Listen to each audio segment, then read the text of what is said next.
Taylor Swift is a link builder. There were rumors that she would get engaged. Our client said, let's give them a free wedding venue. And then we got them 50 links. That's digital PR. Wix Studio, one end-to-end web creation platform for your agency to deliver exceptional work with absolute efficiency. Managing multiple clients or large websites? Automate your SEO with Ali AI. Start your free trial now. Hello everyone. My name's Louis and I get to talk about why I feel that blog content is probably killing your business strategy growth. So a little bit about me. I've been doing SEO now for about 7 years, predominantly in-house roles. More recently, I'm an SEO account director over at Tog, and it was Tog today who asked me to come down to Brighton to do a talk. And I was like, I'm happy to do a talk if I could spend about 20 minutes talking about how much I dislike blog content strategies.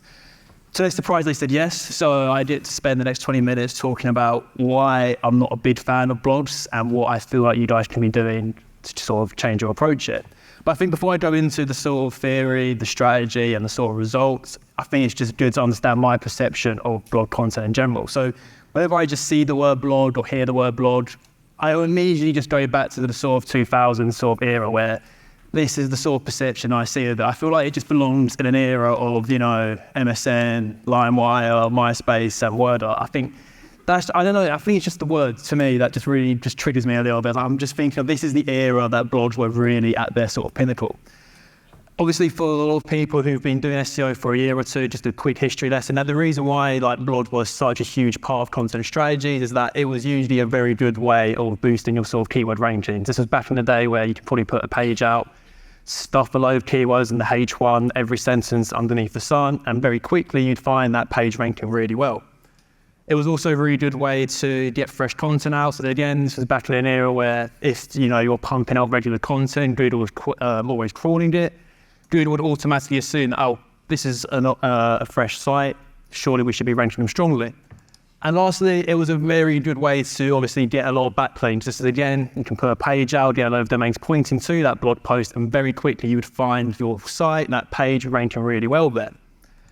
I think my biggest sort of beef with blogs is the sort of difficult web structure they can create. So, you've got /blog, you might have a different brand for it. I don't know what you would call your blog, but very quickly, because there's not really a long-term strategy here, you end up being in a position where you'll get all these types of topics under the sun.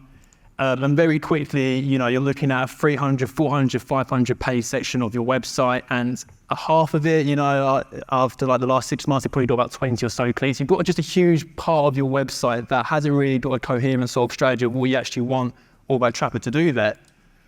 And I think this is another big thing, especially working in SEO for the last 7 or so years, is that between regular auditing, content research, content creation, reporting, general admin, you'll quickly find yourself spending a lot of time and effort constantly reviewing this part of the website where you'd feel like whether you are a client, whether you are working in-house or consultant, you can probably spend in your efforts and resource in a much better area of the website.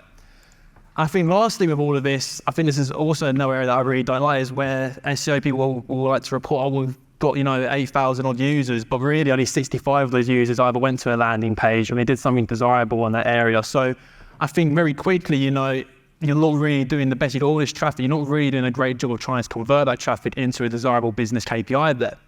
So all of this sort of stems into a lot of things that have just been covered off, is that, the search landscape is changing. Informative search, very powerful. I'm sure everyone's been using generative AI. I think the big thing, I'm not really here to make predictions on, where SEO is sort of going, but I feel like where you're seeing on that right-hand side and that red box, I feel like that's becoming a very important area for SEO. I think they're going to be the more traditional 1, 2, 3 positions where your website's going to be sourced and put into the sort of AI overviews there. I'm sure you can just do a quick Google or find so many different stats under the sun about how many people are using generative AI. But I think the big important thing for me is how your website's structured, how you're feeding into these sort of overviews.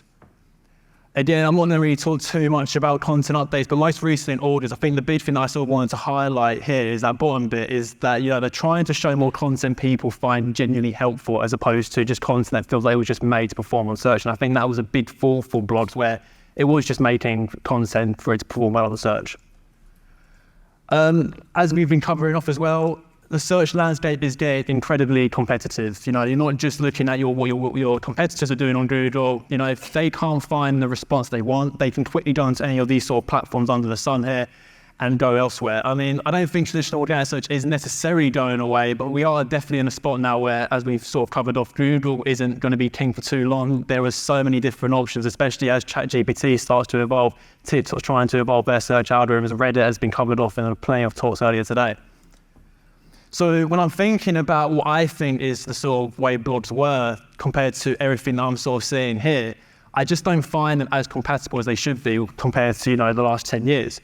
I think the big thing there is that every sort of core update, how helpful content is being perceived, is constantly sort of evolving. So what should your sort of content strategy be in terms of replacing just focusing purely on populating your blog area of the website? I think it's really important to just remember what your sort of content aim, especially from a business perspective. It's always focusing on maximizing your visibility for those sort of commercial keywords. Personally, I think when you're creating that website, ultimately, unless you are in the media industry, your job is to try and get that user on your website and perform a desirable sort of action there. So I think the more content you can create that is good content, you're linking them to your sort of informative or your more converting landing page, whether they are product pages, whether they are category pages, the more you can link towards it from previous experience, they do rate much more strongly for those sort of commercial keywords.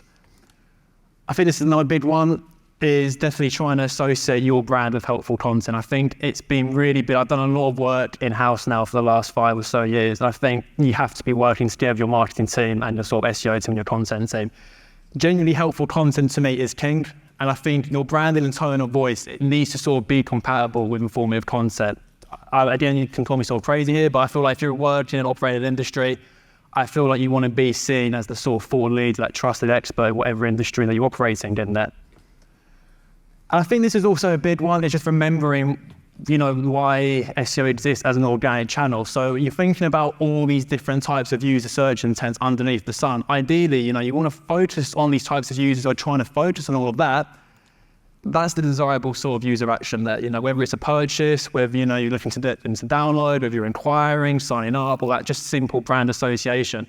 That is the sort of end goal here. This is what your clients be caring about. This is what your CMOs might be caring about. You know, that is, if they can see those bottom metrics moving, it makes your life a lot more easier to get that sort of dedicated resource there. So I've talked about blogs and that sort of content hub, and you have all, you know, a scattered approach of all these different topics under the sun.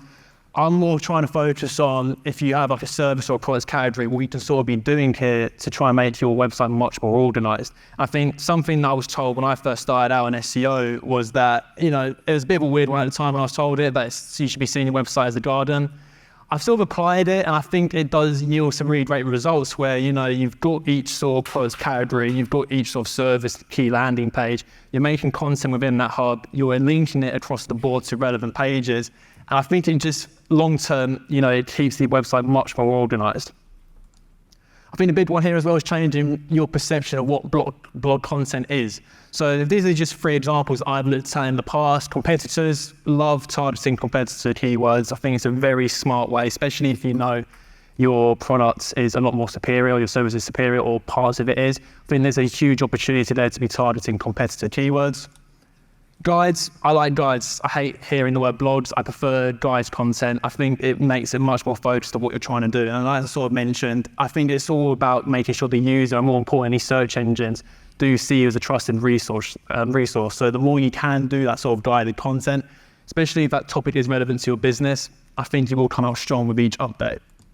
And then lastly, tools. Tools I'll cover off in a second, but I think this is such an underrated aspect, mainly because it does require a bit of dev resource to sort of put together.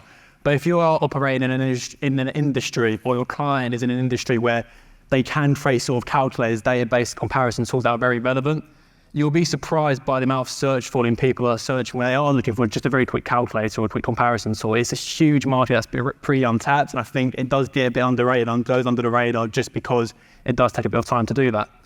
But I've sort of gone through all my theory here about how it sort of applies. I think the best way to sort of show you is a case study. So for the last sort of 2 years, I was at Chip, where I could essentially use them as a playground. I was there for 2 years. I don't know if you've heard of Chip. They're like a savings and investment app. They became pretty big in the last 2 years just because they had a pretty decent savings rate. So I joined in 2022. At the time, they were ranking for 1,800 sort of keywords. And the way they were sort of doing this was they had their blog and the homepage, and they had a couple of savings and investing product pages. So the majority of those keywords, they all made up from the blog content or some branded stuff. And this was at a time where they had like brand ambassadors. I think it was Reggie Yates or something, and they were ranking there. So it was a lot of keywords where it was very irrelevant to the business. It wasn't going to lead to any sort of desirable goal. They had savings and investment products. They had a couple of landing pages, but again, they were pretty orphaned away from the rest of the website. They had no sort of supporting content there, minimal traffic. Again, it was all sort of coming from branded keywords. Overall, traffic was fairly low, and their conversion where it was getting an organic user to download the app, that was all hitting just below 1%. So the sort of strategy that we wanted to take with everything I've just talked to you about, we were going to ignore the blog. We were going to just deprioritize it. Obviously, and this is just a little disclaimer of the blog, they do have a place on a website. I think the blogs can be very good for purely branded purposes. So, whether it's a PR piece, a service update, a little product launch, I think blogs are very good for that from an internal linking purpose. But for all intents and purposes, we were just going to deprioritize it and not focus our efforts on that. Instead, we were going to focus our sort of content efforts on building out the savings and investing folders. We thought these were the two that we really wanted to focus on and put all of our time and resource reporting, research into these two folders. And sort of what I mentioned, we're going to make nested areas with helpful tools and guides. So just to give you a quick little visual about what it looks like. So savings accounts, this was the sort of main page. This was the freaking king and queen of everything that we were going to do. Underneath all of that, we had sort of cash ISA, other product pages, we had all our guides, and we had our tools there. So underneath all of this, it all sort of looked like that. It was what the sort of folder structure that we wanted to do was there. So we got some competitor pages, we had some, like I said, was guides. It was like, if someone was asking a sort of anything question relevant about savings accounts, we wanted to make sure that we had something that we can target that. And then tools, like I mentioned, saving goals calculator tools, interest rate calculator tools. Again, all of this was sort of funneling into our sort of product pages. So obviously that first phase, how it all sort of looks like is I was pretty unpopular with my CMO because you can sort of see in the first 4 months, we went down to a record low amount of keywords. That was mainly because we were sort of, like I said, deprioritizing the blog. We were sort of purging a lot of the website. And I think sometimes when you're working in SEO, you can sort of be a bit scared to report month-on-month declines. But I feel like if you've got that sort of strategy in place that you're confident in, you shouldn't be scared to say, month-on-month, we have gone down. But then after a year, when we were starting to obviously outline that strategy that we took there, we started to see a lot of growth here. So in positions 1 to 3, we saw 120% increase. Position 4 to 10, so in that page 1 area. 11 to 20, total keywords went up by about 500 or so %. I think the big thing here was that these weren't just any sort of keywords under the sun. We were ranking really strongly for keywords that we felt were very relevant to the business. And then fast forward a year just now, obviously I can't take full credits I have left, but I will sort of just paint a picture here, is that they've continued to see that sort of growth happening year on year again. So after that span of sort of 2 years, Chip, that website has seen basically a 1,700% growth in keywords. I think the big thing there, those keywords are very high quality. It's not just ranking for any sort of random blog post. They were really ranking for interest rates calculators, savings accounts. They were beginning to brush shoulders with the likes of Santander, Barclays, for example, in those sort of savings accounts, instant access accounts sort of things. And I think the big thing with all of that is that when you're focusing on, building these folders out, you can really start thinking about that user intent because you know exactly, well, if I'm focusing on my content in the savings folder, it sort of helps you focus on, well, what can we do to sort of populate that folder rather than having a blog which is sort of a very broad sort of paintbrush of everything under the sun there. So, content strategies are all about fulfilling user intent, in my opinion. Every sort of update that's happened is always focusing about helpful content and combating what helpful content actually means. And I think it's very simple just to say this out loud, but I think the best thing that you can do as a business, whether you are working for a client or in-house, is all about focusing on offering that sort of best-in-class user experience there.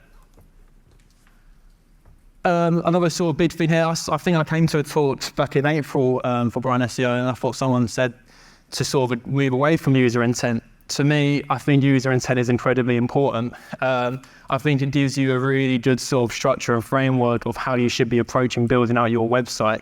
So like I said there, you can sort of see those examples against the board is using guides for awareness, compared to the content and tools consideration, those product landing pages for conversion, those branding pages for loyalty. I think when you're in a position where you can start building all of that out, you find yourself producing a very powerful website. And I think this is something just to keep reminding yourself is how can I make sure that my website is targeting all of this relevancy here. I think from our perspective at Todd, I think it's something that I've been really excited about is that we're trying to see what we can do to sort of evolve our sort of methodology here. So what we're looking at to do is when we're building out these types of folders, we're using AI, we're taking helpful content guidelines. We want to use that AI to essentially say, well, how can we see how this is doing with every update that's coming out? So we've got all these core updates rolling out helpful content. Google's constantly sort of evolving what it means to have helpful content. So I think this sort of approach here, I think this is not just me trying to plug Todd with our tools, but I think it's really important that you try and be more innovative of how you start approaching this, because as we sort of heard from these previous talks, search landscape is evolving. So I think the sort of 3 key points in my perspective to sort of remember is don't over invest your sort of time and resource into your blog folder. Like I said, I've been working in-house for a while. I've worked on client websites more recently where you're approaching these 600-page folders. And from an SEO perspective, there's so much more potential to grow your sort of organic acquisition sort of approach. If you are looking at, well, what are our main drivers? Why are we spending so much time trying to clean up a 500-page folder that's just been riddled with so much different changes of direction in the last few years? I think this is a big one. I think I've said this to a lot of people that started out their careers in SEO. Look at your competitors, 100%. When it comes to looking at like what guys have they got that's performing really well, looking at tools. I think tools, again, go behind, have a quick little research depending on what industry you're working in. I think this is the thing with Chip, for example. We thought if we target interest rates calculator that had a huge amount of search volume around it, we want to be in that space. It's a very relevant sort of approach, and we made it funneling all those sort of users into our landing pages there. I think this is a big one as well. Like I mentioned, I showed the first sort of 4 months where our keyword visibility was going down. I think as long as you have that long-term strategy in place, you sort of know what you're building towards. You should just be more confident in your strategy. You should be saying to your CMO, to your client, we are going in the sort of right direction now. I think especially with the likes of AI evolving, how search is working, all these different sort of search platforms under the sun, I think it's becoming really important to make sure that everything you are offering is genuinely helpful. And I think if you take that approach, like every sort of core update that we've had in the last year or so, I've never come out of these updates in the negative position because we know the content we are producing is genuinely helpful content. I think as long as you're taking that methodology, you can be confident in all those pages, you should be all right. And I think when you haven't got about 500 pages in your blog area to focus on, that makes your life a lot more easier, in my opinion. So yeah, thank you so much. Hopefully you don't like blogging like I did. Monthly reporting making you want to shove sharp things up your nose? Try Dragon Metrics, the all-in-one SEO software with mind-blowing reporting tools.